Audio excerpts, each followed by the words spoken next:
one from the image you see to the sculpting. You know, the sculpting has to be done on a different level. Any potential design changes or anything else that they're checking in with me on. So, yeah, it's definitely moving forward. It's taking a lot of time, and a lot of people are putting very serious effort into it, and giving everything they have to see this happen. But one thing I like about this whole situation, obviously I support the monument going up, and I like that likely either the monument will be put up, or if it denied, the Ten Commandments will be removed. Because I believe in the separation of church and state, and if you're going to allow one religious party to post monuments, then you kind of need to allow them all. And a lot of people miss that point. Well, a lot of people make the moot point where they message or they leave comments and say, well, I'm against the Satanic Monument going up because I'm not for any religious monuments in the public square. Well, that's not the situation we're in right now. And the fact of the matter is, if there wasn't a Ten Commandments monument there in Oklahoma, we wouldn't be moving for a Satanic Monument to be sitting beside it. The whole point is that it's sitting beside a Ten Commandments monument.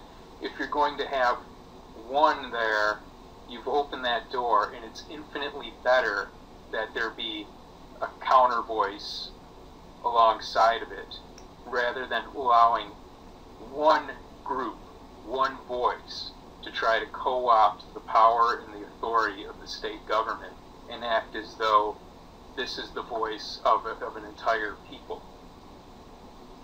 You know, although they are a minority, there has been a little bit of backlash, a little bit of criticisms and negativity within the satanic community about what you're trying to do, which I don't really understand. Being a Satanist myself, I don't understand why this is coming about. Do you have any thoughts on that?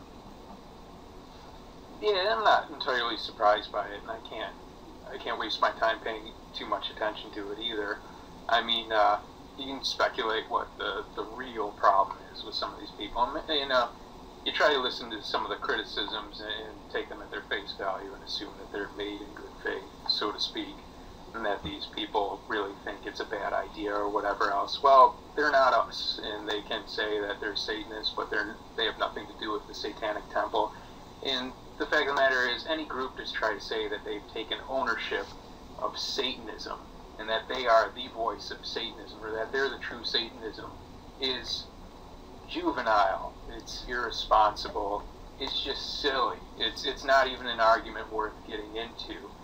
And, you know, obviously the design, the tactic, everything, it's not going to please anybody, but, or it's not going to please everybody, but I think ultimately we're going to have more of an effect on the culture than simply walking around dressed like it's the 1940s and parsing out your Facebook friends and deleting who you think are the true enemies is ever going to do for any of the issues we support. You know, what I really like about the Satanic Temple and what makes it unique from a lot of other satanic organizations, some have been established for a long time, well before, you know, some of us were even born. What I really like about the Satanic Temple is that it is proactive. It is doing stuff. It's not just a web page. It's not just writing blogs or forums. You guys are actually going out there and doing stuff and making a difference and challenging people. You guys are proactivists. Well, that's why I didn't want to reach out to other organizations first, because, you know, I'm very familiar with Satanism, and for many years I've been familiar with the different little satanic countercultures that go around, and you know, as left-hand path oriented as I am, I've been discouraged by the insular nature of a lot of these organizations, and the fact that they seem to put this kind of misguided nobility into not doing anything. And I really feel like the Church of Satan has built this whole empire of cognitive dissonance that just justifies doing nothing. And I think it only benefits whoever's collecting $200 per card, but not showing anything of value at an organizational level. putting it all upon the membership themselves to prove themselves. To what end? Who knows? But, you know, I look at it the other way, that it's up to the organization to prove itself to its membership. And, you know, I prefer to be called the spokesperson of the Satanic Temple until we have a hierarchy that means something. You have a lot of these organizations that have these hierarchies set up, and designated labels don't actually translate into any active purpose or goal. You know, right now I'm fielding the media for the Satanic Temple. I'm the spokesperson. You know, now that we're incorporated and we're going to move forward so that we can legally ordain people, then we'll have a priesthood and that kind of thing. But it's going to mean something. It's going to mean that you can conduct weddings, funerals, that type of thing. You can do it legally.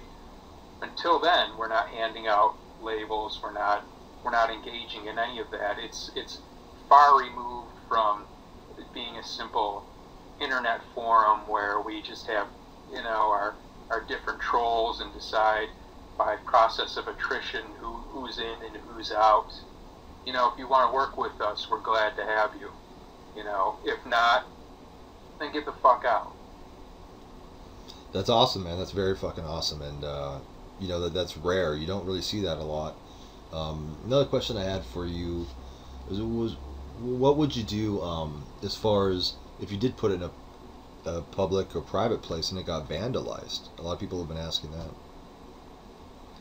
Yeah, a lot of people have been asking that. And actually, I've been working with my lawyer on a lot of things lately, so we haven't gotten too far into that. That's still off in the future. I'm not sure what kind of insurance we could possibly get on it. I'm sure we'd want to, whatever we can. Any insurance company might think it's insane to insure us. Right, that's what I was going to say. Yeah, but we'll see. Well, one thing we are doing, though, is we're casting this bronze sculpture, and we're going to have a mold set for it, so it'll be considerably cheaper to do a second one than it will be to have done this first one, naturally. But however this plays out, it's worth seeing what happens. I mean, we have never at any point said that we advocate somebody destroying the Ten Commandments monument. We're being looked at as morally inferior, and yet there's all these threats of vandalizing or destroying our monument. And I think it might be worth it just to see. We put it out there. You have this kind of monument to religious freedom sitting out there, and you see who's going to destroy it, and in whose name.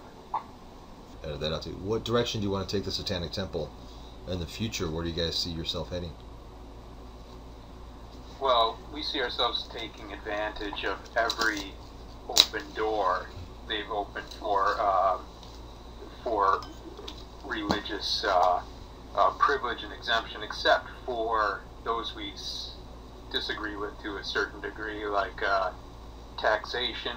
We're paying our taxes. We filed as an LLC rather than a 501(c) because we trying to lead by example there, and we want to fight this idea that churches shouldn't pay taxes. They should give back. You know, you have these mega churches on prime real estate not paying taxes, and plus you know about, you know, some of these preachers flying private jets and stuff. It's ridiculous. But when it comes to other doors being open, just like this monument thing, we think, well, there should be a counterbalance for our demographic, and we're very serious about that. It's not just some game. We think that children shouldn't be beaten in schools.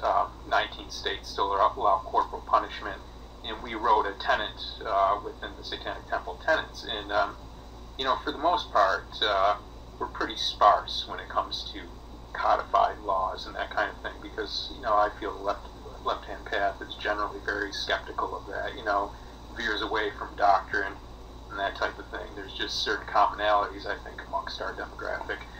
But for prosaic purposes, we did write some tenets, and one of those is that the body is inviolable, subject to one's own will alone. unless, of course, there would be the caveat that unless you violate somebody else's sovereignty or whatever else, then it comes to an issue of justice. But generally, your body is your own, right? So we would have religious exemption. We would want to push for a religious exemption for kids within schools that would allow them to be beaten. If they say, no, we embrace the tenet of the Satanic Temple, body's inviolable, make the school sign a waiver at the beginning of the year. This kid can't be touched. This kid's got a fucking religious exemption, It shouldn't just be the crass, superstitious believers who are open to these deeply held philosophical beliefs and life views that keep them protected in certain ways.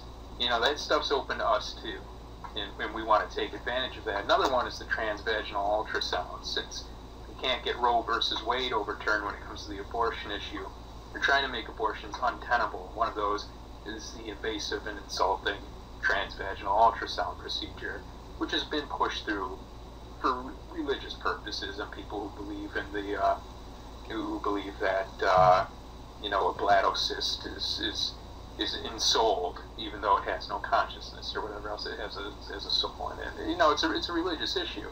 But we think also women who wouldn't undergo that kind of procedure should be exempt also on religious grounds.